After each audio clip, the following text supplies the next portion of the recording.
Welcome to Fan for Racing Radio. I'm Fan for Racing Sharon, and joining me today is Sal Segala, but we also have Trevor Huddleston from the ARCA West Series. He is leading the series point standings, and Sal, you're going to start the interview. So, with that, we want to welcome Trevor to the show. He's been on the show before with previous wins, but this win I know is special because it was on Father's Day, and it was Yep. his second home track, which is Kevin Harvick's Kern County Raceway, and this win did not come without a lot of perseverance, a lot of struggles, and a lot of patience to get the win. With that, Trevor, we just want to congratulate you on the win, and just kind of run us down uh, how that short Saturday went. Yeah, thank you guys for having me on the show. It's a pleasure to be back. It was a whirlwind of emotions of a night for sure at the racetrack. It started out, in the ARCA series, you have a very limited time when you're at the racetrack. We kind of come in and it's sitting around and wait, and then you have practice, qualifying, race. It's kind of like in a 3-hour period. And, 3 o'clock came around and we were all ready to go. We go out on the racetrack. I pulled off here at the racetrack. You pull on off of 2. And by the time I went into 3, I said, I'm coming to the pit. I said, I got a problem. It was anything that could go wrong did go wrong on this car. I don't know what we got to do to change our luck. But we pulled into the pit and we didn't even do anything before we put it up on 4 jack stands and said, okay, let's get to the bottom of this. And we thrashed and couldn't really find anything. And then we started finding some small stuff, and small stuff turned into big stuff. And we just kept going, and we ended up missing practice, missing qualifying. So we had to start at the back of the race, and 150 laps is a long time apparently, because it was just long enough to get us to the lead and come home with the win. It was hectic, that's for sure. And with that, Trevor, what a lot of fans didn't realize is that usually you have a Friday night practice, and you guys, the teams come out, they unload, they get the car on the track, they make their adjustments here and there, final adjustments, making sure, the car's ready for Saturday. Because like you said, on Saturday, you get the one practice qualified in the race. So Friday night is basically the time, to set up the car, and, you have more time, to really play with it. You're not in that rush period. Now, I knew it was rush when I seen you underneath the hood of the car from the time you came in from practice until you went out to start the race, because it was for whatever problems you had. But I was amazed at how you're able to switch from mechanic to race car driver and still run a clean race without any issues. Yeah, I appreciate that. I mean, it was definitely very harder than I thought it would be. I mean, I've done it many times before, but this weekend, I don't know why, it just seemed like nothing was going our way. And we worked hard. It was hot. I mean, I don't think we ever stopped working from the time practice started to literally we pulled out on the racetrack, did driver introductions, got to go, and it was game time. And usually when you're finding stuff and you're fixing stuff, you go out on the racetrack and you get time to practice, right? Like the Friday night practice, I'll never take for granted, because had this not happened any other way, we would have been able to figure it out. And then come Saturday, we would have been in game mode. But I mean, not having that comfort of like, okay, we fixed it, it's time to go, until the green flag dropped, that was kind of what was hard. And the first 75 laps, I just was crossing my fingers, like, please make it to the break, because we were still having quite a bit of issues. And all I could think about is like 5 minutes. It's one more opportunity to make a yard sale change to try to figure out how to get this thing to be a little bit more drivable. So we came in, and, my crew chief, Jeff, and Will, they made a pretty gutsy call. We worked on the brakes.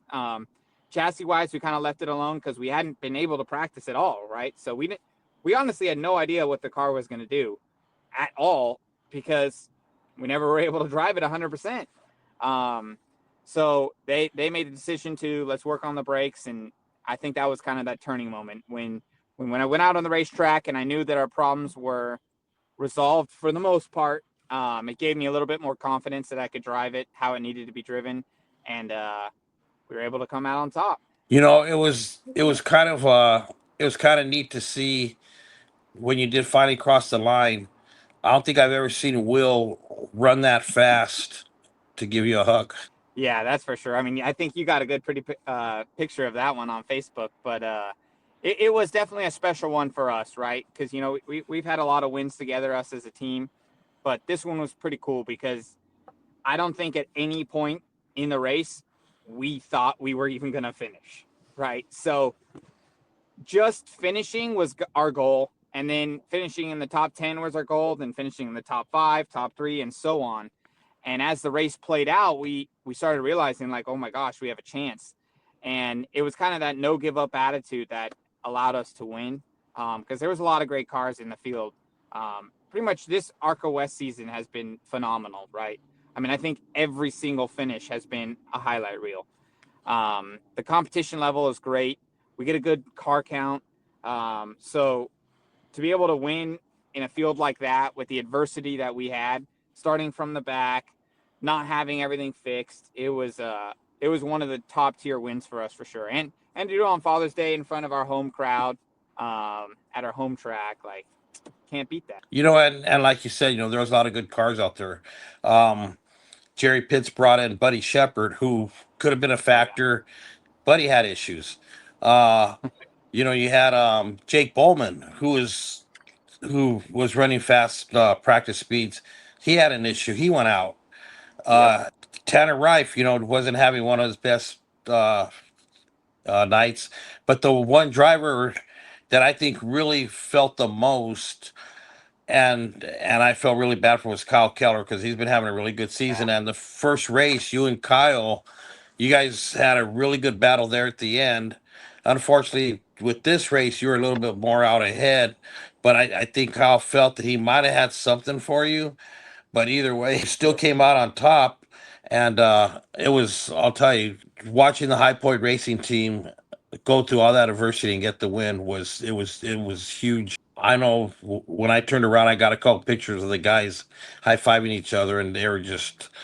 I don't think anybody could believe. Yeah, well, I appreciate it. I mean, I couldn't have done it without the team. High Point Racing, Race Car Factory, you know, they believe in me, and they trusted that there was something wrong with the car, so they went to work, right? We were going to work until we found a problem. So without them, it was a huge team effort through the whole thing, because if they didn't make that adjustment and fix the brakes during that halfway break, we wouldn't have been in victory lane. But yeah, something you mentioned, I mean, I was having deja vu. I mean, I looked in my mirror and I saw the black and yellow iconic Jan car, and I was like, oh my God, am I living a dream? Like, what is going on? Is this happening again? And it definitely is a bummer for Kyle, because I know he wants to win real bad, but a testament to him is that he's the driver this year who's finished second the most, which, like I said, I think he's going to take that and he's going to be disappointed. But when you really look at the grand scheme of things, it's all about consistency to win a championship, right? Winning races is awesome, but the goal for everybody is to win the championship. And second place finishes can win you a championship, right? I mean, he's been up front. He's going to get a win. Denny Hamlin made that comment about Carson Hocevar, I believe, and I'm going to make the same comment about Kyle, because he's going to get a win here. You can't run up front and be as, I don't know how to really say it, but dominant in all aspects of it. I mean, he's a great person. He's great on the microphone. He's got a great team behind him. They're going to get some wins. The cards fell in our favor this weekend, but every time I look at the schedule, I think the season's getting longer. So I probably should stop. I need to just focus on the next race ahead, because I know that they're working just as hard as we are. That whole team. Robbie, each week he's getting better. I believe this was his best finish. So I was surrounded by the Aloha cars this weekend. But it's cool. You know, they're a team just like us. You know, started out small and they're trying to build the program as much as they can. And there's a win coming for them, that's for sure. You know what else? And it was neat to see you bring in a teammate this weekend, also, Yeah. and Andrew Chapman. You know, to see Andrew make that start. I mean, we've seen him in late models, we've seen him in spec lates. You know, and he developed through the High Point Racing developmental program. You know, you guys have him under your wing, and then see Andrew Chapman come out, you know, as your teammate and make his first ARCA start. I just seen. I mean, his dad was just he was lit up the whole weekend. Oh yeah. You know, he's deserved this. You know, he's been progressing each week and he's been part of our program for a while now. And he deserved that bump up, and he did a phenomenal job. I definitely did not finish anywhere close to the top 10, let alone 6th in my debut in the ARCA series. And he was very nervous, I can tell you that. Friday night, he was like, oh my God, but he was nervous in a way like he was honored. He couldn't believe when he got in the ARCA car for the first time, he said, Dad, you better be getting pictures, because he was stoked. And when the race came, he went straight to business. And, you know, as you're racing each caution, you look up in your mirror and you try to see who's behind you. And when the race started, obviously we were kind of in the pack together. And as the race went on, we kind of separated. But each time a caution came out, I saw the blue and yellow start getting closer and closer. So that put a smile on my face. Andrew did a phenomenal job. Hopefully we can get him back in the car this year. At a couple more races, we'll see. But super proud of him.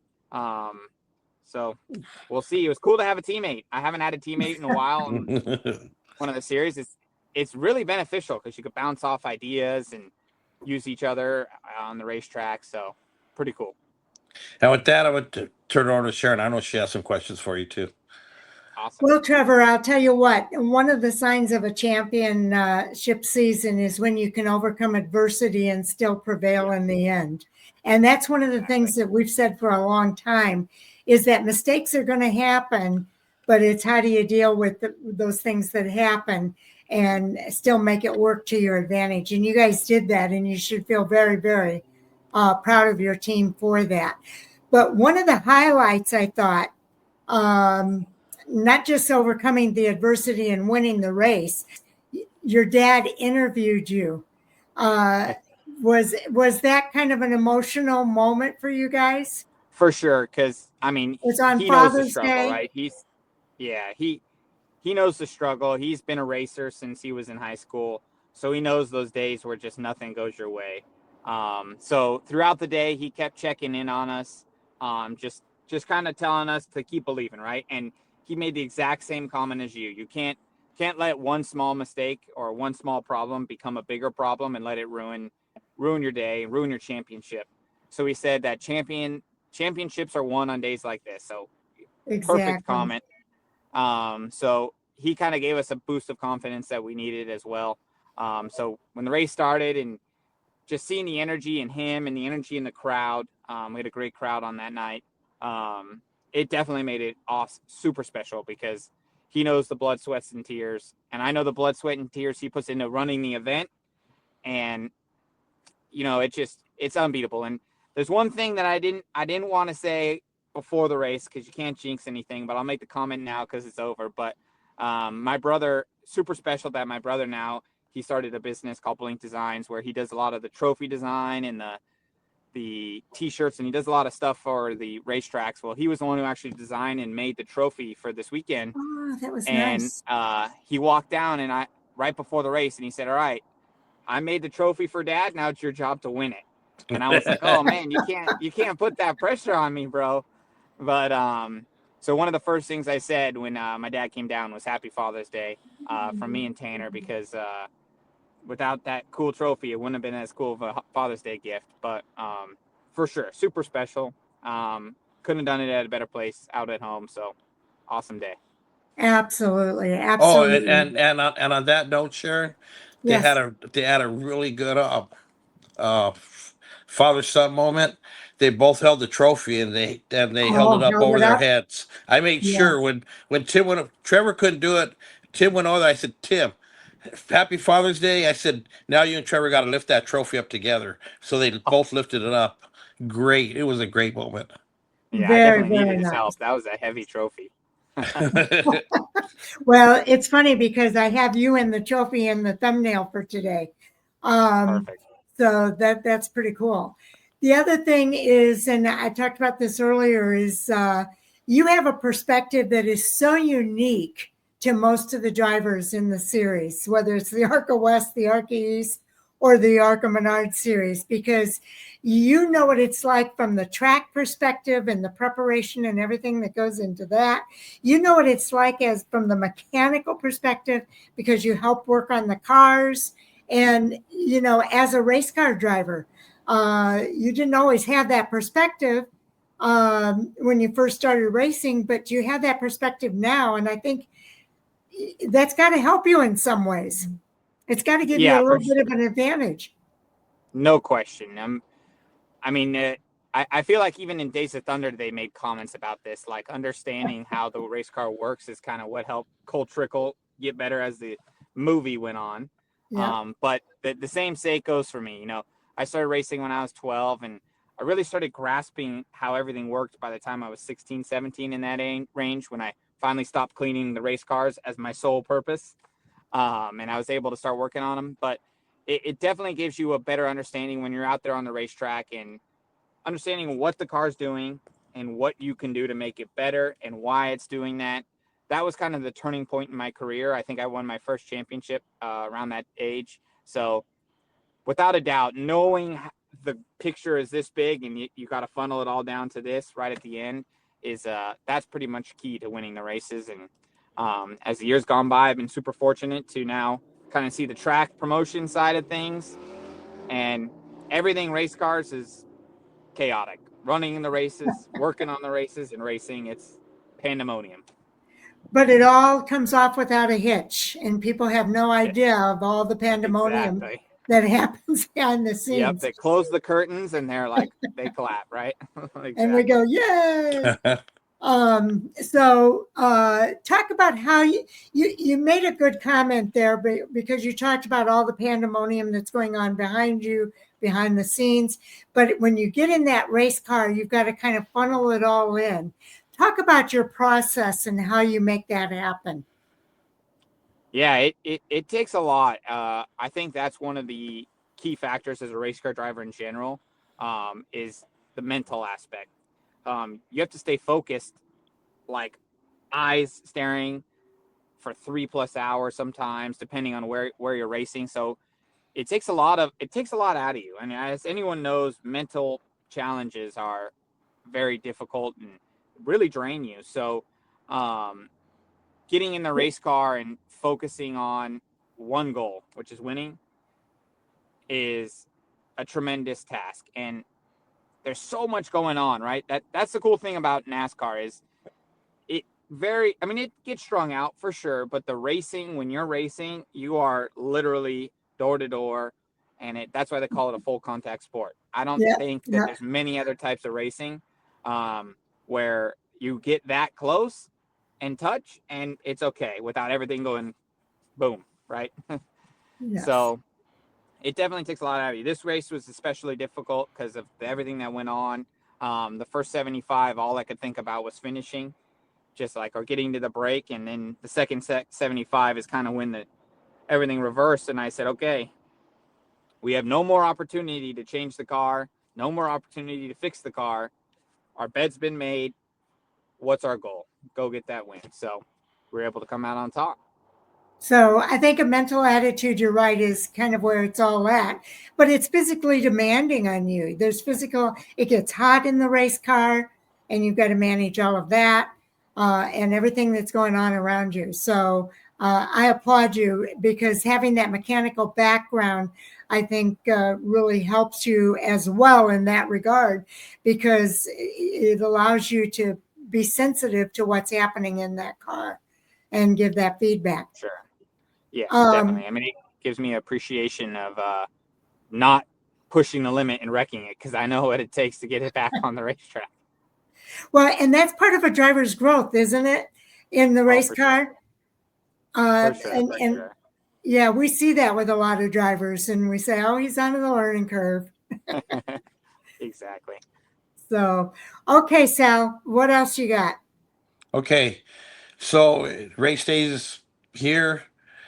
It's time to talk to your crew chief. It's hard to get stuff out of Jeff. I talked to Jeff when he talks to Jan. I talked to Jeff at the track. Now I know you're not going to say everything because it's like Mr. Miyagi didn't tell Daniel's Yeah. son. He didn't teach him everything. He just taught him what he Yeah. had to. So what do you and Jeff talk about before you strap in? You know, because when you strap in, your crew chief don't strap you in. It's one of your teammates that straps you in. But Jeff is the one that Correct. gives you your last, kind of Words. like your last words of encouragement. Yeah, for sure. It's cool because I've been working with Jeff for so long. I mean, I've been racing for 15 plus years now, and every single time I've been a blue and pink car with the race car factory or as my main scheme. So Jeff's been a part of my racing career from start till now. So a lot of the words we say, probably outside looking in, people don't understand because they're like, what are these two talking about? But that's just kind of the bond that me and him have created up through over the years. So as the race comes along, we kind of have our little sayings that we like to joke with each other or whatever it be. But when it comes race time, he kind of says, "All right, like here's the deal. Like we've done what we can. It's time to focus. Whatever we have, we have. We're going for a championship, so let's drive like a champion, and let's bring this thing home in one piece. And if it's not good, we'll make it better for the next race." Kind of that no quit attitude that Jeff's always had is kind of the reason why we've won a lot of races. Because he's not settled. If we win by 1 second, he wants to win by 2. That's kind of how he looks at things. So super special guy, super special to have him part of our team. And we're looking forward to continue our program with him. Now let's talk about Will Kozak. Will has been with you Well, forever. I have pictures of you and Will. I didn't even recognize Will at some of your first races, and I think I've given you and Will a couple of them. I showed them to your mom and dad, and and it's just Will is just. I mean, he is like the heart of your racing right now. yeah, I mean, with all the aspects that Willie does on top of just being my spotter, I mean, he has his hands in every form of racing out here on the SoCal. But Will's been my boy since day one, right? Will was kind of the one that took me under his wing when we were running around in the back, and he didn't care. He just wanted to be there to support me. And that's kind of why our bond worked so well, is because he was a friend, right? Um, and he just got thrown the ropes. He got stuck with me, right? I was the lowest man on the totem pole. And he was like, I take this as an honor. Like, I want to work with him. Willie was going in the grandstands, and he was a fan of my dad back when he raced. So Willie took me under his wing, and he's been pivotal to all my racing. I haven't won a race without Willie in my ear. He's been there for me for sure. I mean, our bond, yes, is at the racetrack for sure, because that's where we spend most of our time. But I mean, our bond grew to outside the racetrack, where he's one of the best men at my wedding. He's the person who we literally go to the racetrack and we're like, "Hey, what are you doing tomorrow?" I don't know. And then we go hang out tomorrow. Like, we work together, we go on vacation together. He's a great guy, but me and him, the key to our relationship as far as the racetrack goes is we kind of know what each other's lingo and like what each other's going to say, to where Willie's watched me enough to where he knows what my next move is before I even do. Like, he can predict, like, okay, this is what's going to happen. And so we're very precise on everything we do because of the amount of laps we've worked together. You know what I'm saying? So awesome guy. We got a pretty special family here at High Point Racing. Oh yeah, it is. I mean, I've seen it firsthand, and I mean, it's just amazing the way, you know. I mean, you can name all your teammates, which I'm sure Sharon's going to give you that chance in a minute here. But I mean, the way everybody just gets together to make sure they give you a car to win. One last question: the points. Tanner, 9 points back. Kyle Keller, 11. Eric Johnson Jr., nobody expected that. He's kind Yeah, of he's like a doing black great. horse. Eric is a black horse, 15 back. And now all of a sudden, here comes Robbie Canilli, 18 points back. I told Jan, and I told Kyle, and John didn't like it. I said, you know what, Jan? Your best driver on that team is Robbie Canilli. I says, by far. You know what Jan said? He goes, What did he Sal, say? you're right.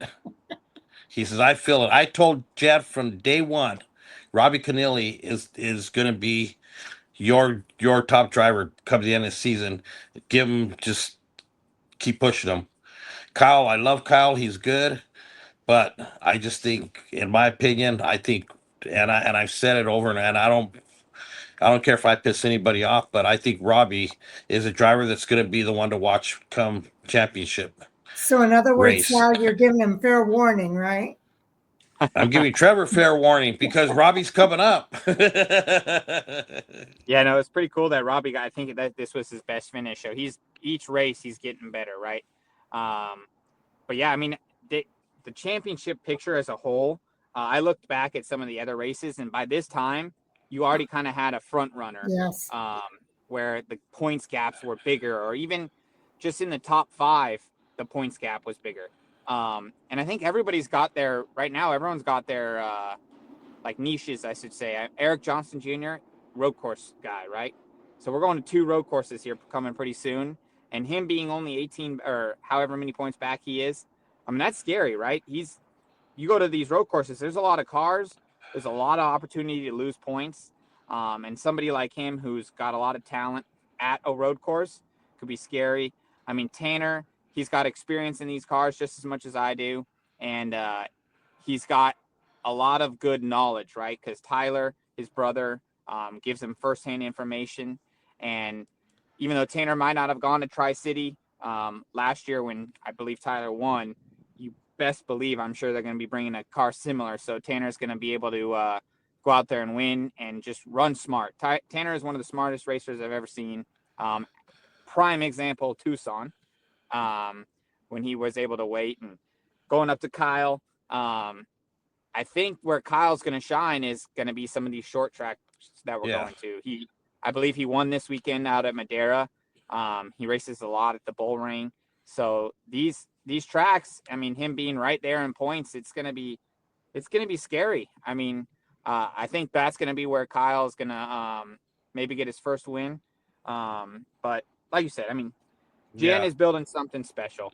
Yes. I mean, on top of what he's got going on, it's pretty cool that he was able to give Joey Canelli a opportunity to run with his brother.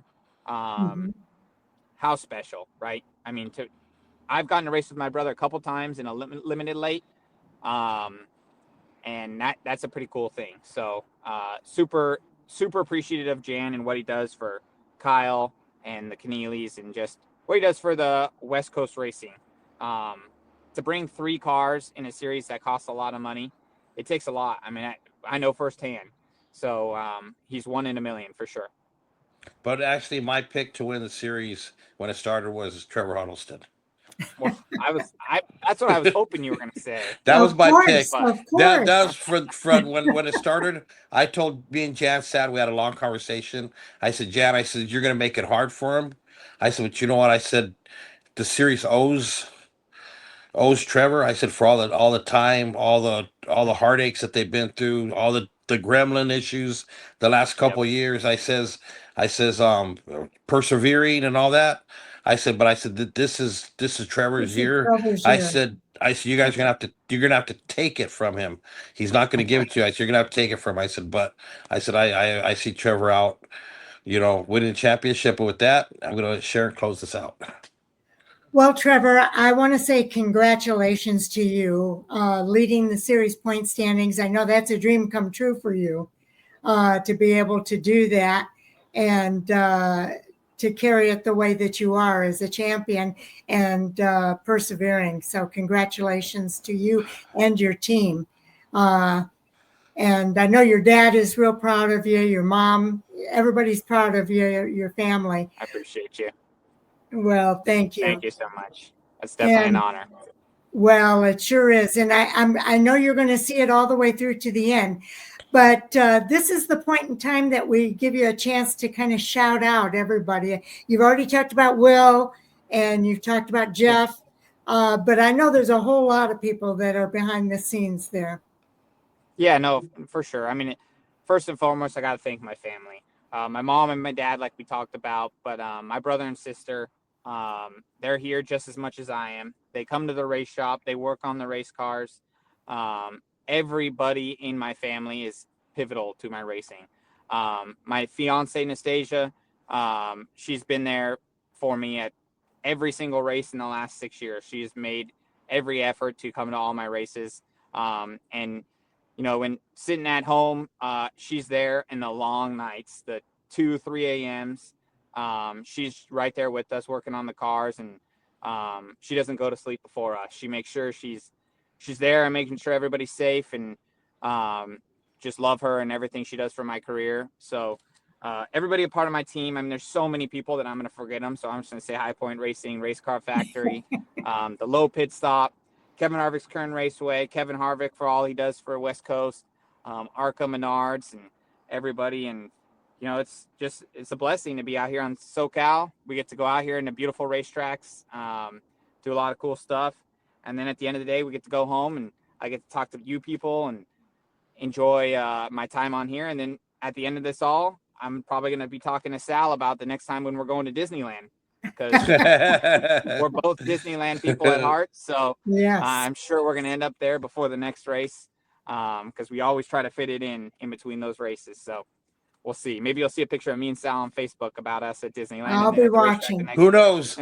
If he wins a championship, we just might have to take that you guys will championship. have a Disneyland celebration. Well, if he wins the championship, we just might have to take that trophy into Club 33 and really celebrate. 100%. Yes. 100%. Now we're talking. We will take that championship into Club 33. I will call Bud and I will tell Bud, you know what? I need my reservation. We're bringing the ARCA Championship trophy into the club. The W home. Yep. We're bringing it home, and we're going to celebrate. I know Disneyland is one of your favorite places to go on both sides here, but where's your favorite place to eat with Sal? That's a good question, Sal. Sal's got a lot of favorite food places. You know what? The most favorite place, because we both eat there, would have to be the barbecue place in the pits at Kevin Harvick's Kern County Raceway. There you go. You can't go wrong with there. By far. Can't go wrong there. I forget what her name is, but when she makes the pastrami, I bring 2 home. Sharon, I bring them home. They're good. They're delicious. How about this one? How about Tico's Tacos? You ever go there, Sal? Oh, you know I thrash Tito's Tacos. Every time I work at the VA Wilshire over there in West LA. I figured. My lunch is Tito's Tacos. It's 2 tacos and a side of beans. And then because they give you chips of salsa. In a trash can.